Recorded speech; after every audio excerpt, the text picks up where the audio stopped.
ડભોઈ નાંદોદી ભાગોળ પાસે નર્મદા કેનાલના ગરનાળા ઉપરથી સિમેન્ટનું પડ ઉખડી જતા લોખંડના સળિયા બહાર દેખાઈ રહ્યા છે, જે વાહન ચાલકો માટે જોખમરૂપ સાબિત થઈ રહ્યા છે. ડભોઈના નાંદોદી ભાગોળ પાસે આવેલી નર્મદા કેનાલના ગરનાળા પરથી સિમેન્ટનું પડ ઉખડી જતા લોખંડના સળિયા અને પાટા બહાર આવી ગયા છે.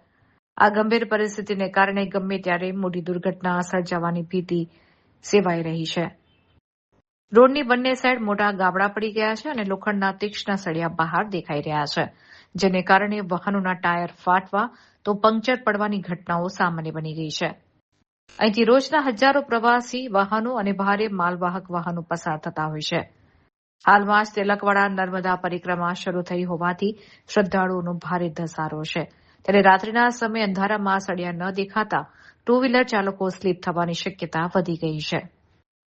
આ જ માર્ગ ઉપરથી દરરોજ ઉચ્ચ અધિકારીઓ અને નેતાઓની ગાડીઓ પણ પસાર થાય છે, તેમ છતાં પણ જાણે આંખ આડા કાન કરવામાં આવી રહ્યા હોય તેમ લાગી રહ્યું છે અને કોઈ પણ જાતની કામગીરી કરવામાં આવી રહી નથી, જેને લઈને સ્થાનિકોમાં વાહન ચાલકોમાં ભારે આક્રોશ જોવા મળી રહ્યો છે.